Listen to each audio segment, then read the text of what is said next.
Hello! I'm here today to talk about the long-awaited new album, Country Squire from Tyler Childers.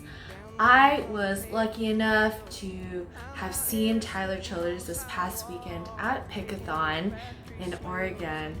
So I was literally like face to face with him the day this album was released, which was a really cool, surreal experience. Like some of these songs I heard for the first time live.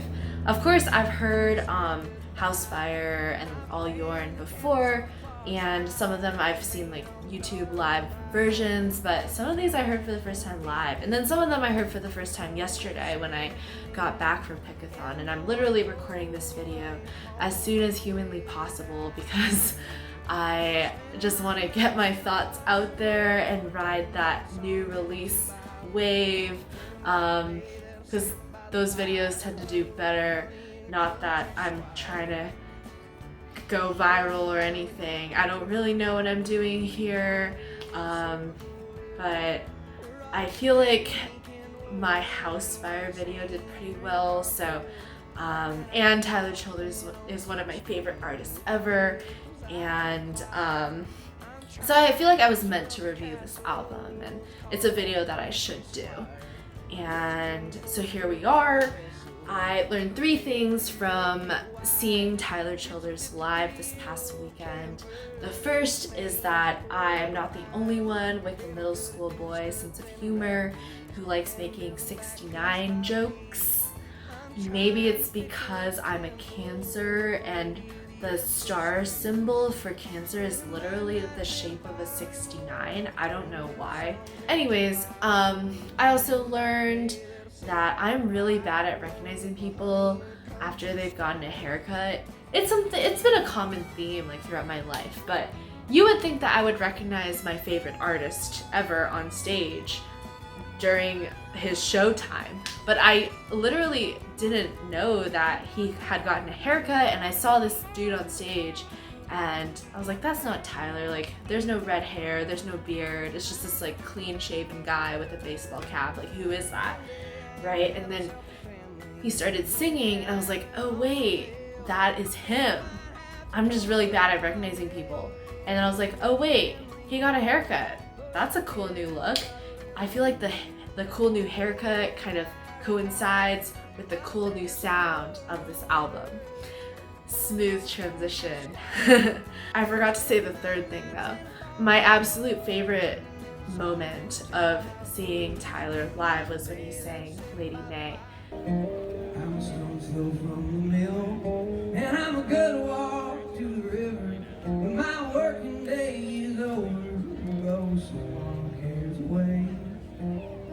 He was wearing a Sonora May t-shirt, and I was like, that's really cute.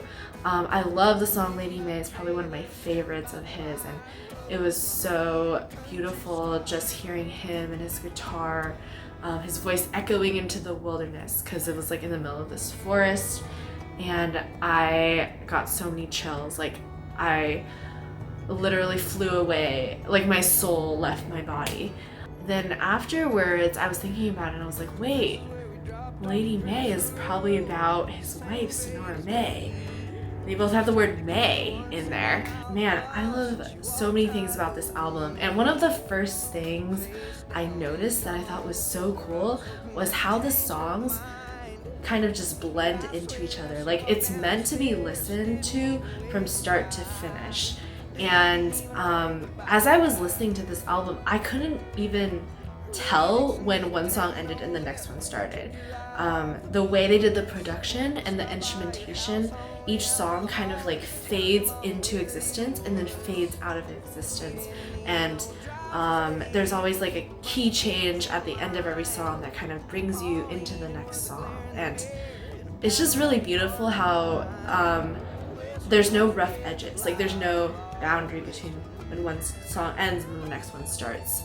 Literally, you feel like these songs are just dissolving and drifting into each other, and it just feels like this really continuous masterpiece. There's a lot of upbeat songs on this album, which I think is really fun, that Tyler has expanded from a more dark, raw, acoustic, sinister sound to a more lighthearted, upbeat sound.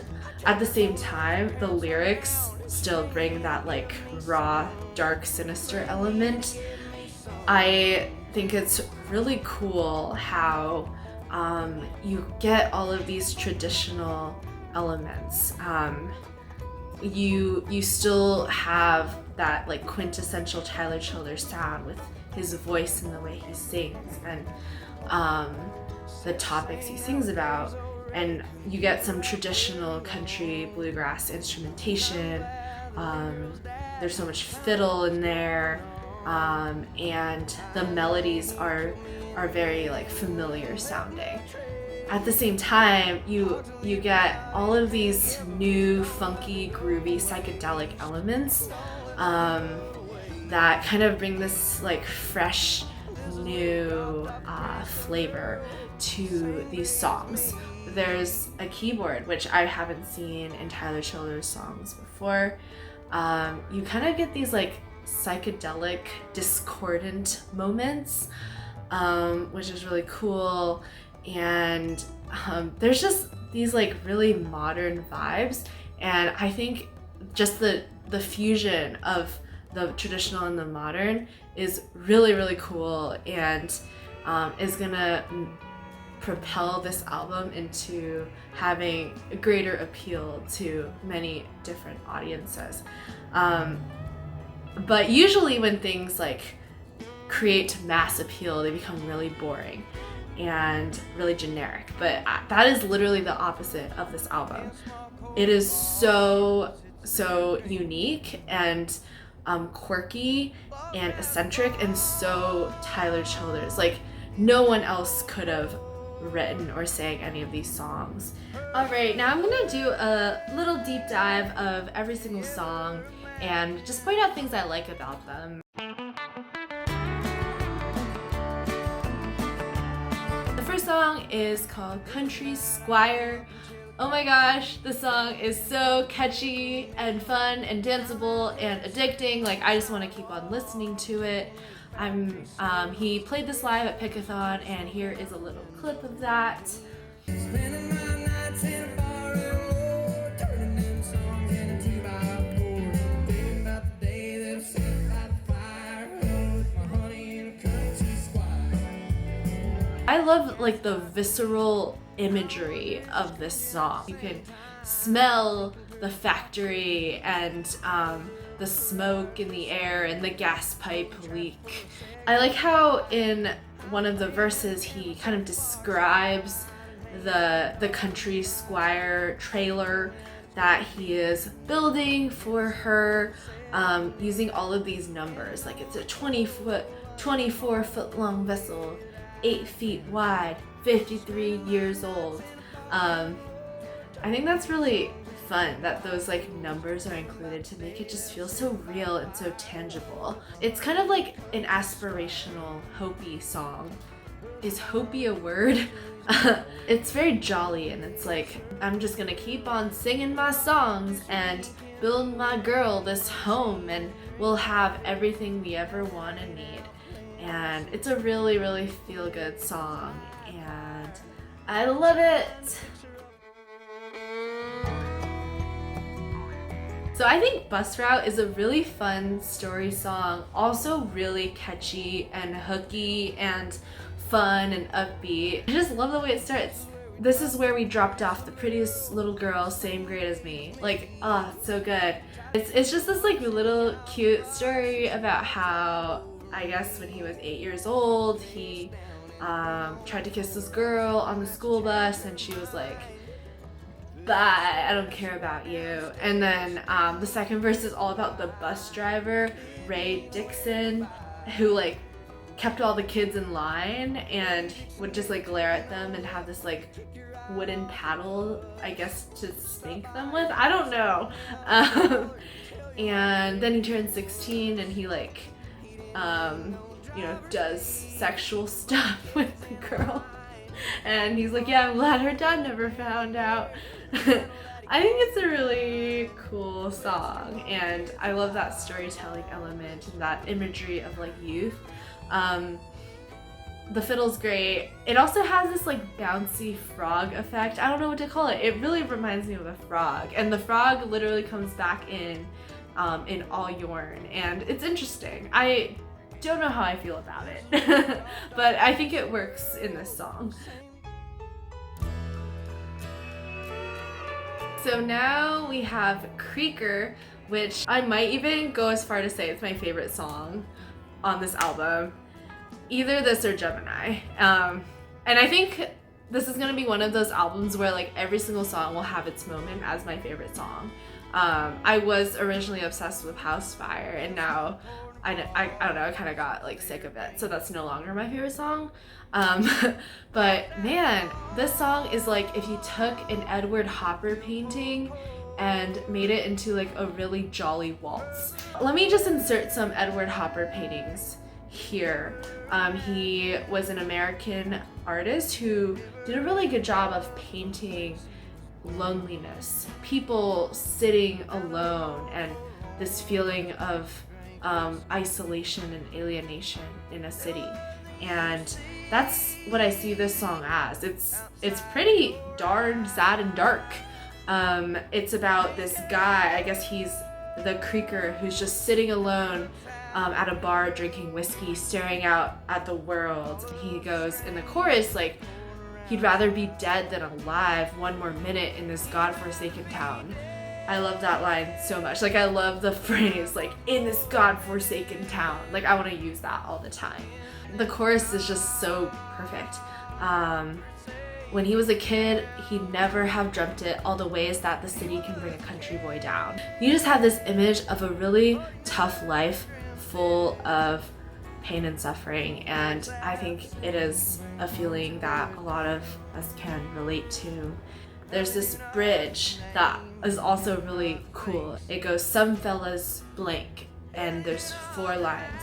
Some fellas do drugs, some fellas chase girls, some fellas get by at practically nothing, some fellas get pissed in a small corner bar. And I think that's really interesting. And then what I love is when the chorus finally comes back at the very end, it goes from he being about the guy to they being about the fella. So it's like, it starts out focusing on this one guy's experience, but kind of broadens that to apply to a lot of different people, and saying like, this is not the only story. This story has occurred so many other times to all of these other people.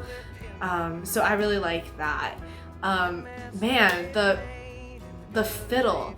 There's this moment, it happens 3 times throughout the song that I absolutely love. And it's when you're kind of stuck in this like dissonant, chaotic moment with like the keyboard, and all of a sudden the fiddle comes in with this like bright, clear sound, this like sweet relief, and it's so celebratory and inviting, and you're just like, yes. And it happens at the beginning of the song, right before the bridge, and at the very end. And the fiddle part might be my favorite thing about this song, beyond the Edward Hopper imagery. What I thought was interesting is that if you're into math and like patterns and stuff, there's exactly 9 songs on this album. Exactly 3 of them, so 1/3 of them, are waltzes that are in like 3/4 time. And in each of these waltz songs, they're divided into 3 sections. Now we have a song called Gemini, which once again is a super, super happy, upbeat, catchy song to me. I love it so much. And I think the lyrics are really interesting as well. I believe it is about Tyler being a Gemini. I looked it up. It's crazy what stuff you can find on the internet these days. His birthday is June 21st, which interestingly enough is on the cutoff between Gemini and Cancer, which I am a Cancer, but I guess he chose to identify as a Gemini, which is cool. And this song is about like being a Gemini and the duality, because Gemini is like the twins, right? And it's about having two sides of you, and I just see a lot of like duality and contrast between two polar opposites throughout this song. There's a part in verse 3 where it goes, I got a part of me that's wondering when I'll finally kick the urge to roam. A part of me just wants to live forever on the road. Split me down the middle. So it's like he has these two sides of him. One side of him just wants to keep on being on the road and being wild and free. And then the other side wants to stop and settle down. And he's saying, oh, you could split me down the middle and just give her the side of him that wants to settle down. I can relate to this a lot because I often feel a duality within me, the mind and the body. No, just kidding. I often feel this way about a lot of things where part of me really wants something and part of me really wants the complete opposite, and I'm just like, which one am I? I'm both of them. I love the lines, Lord, won't you help me carry my load, and now I'm lit up like a Christmas tree, check 1 2, can y'all hear me? I just love the lyrics. And something interesting is that there's no repeating chorus at all. It just keeps on going. There's no sections that repeat, but the melody is what repeats, and every time it comes back it feels familiar and it feels really catchy and pleasing to the ear. So now we have House Fire. I actually made a whole video about this song, so feel free to go check that out for my raw thoughts a few months ago. I got to see him play this live 2 times at Pickathon, and it's just such a fun song to experience live. It's burning cold. And it's wheels of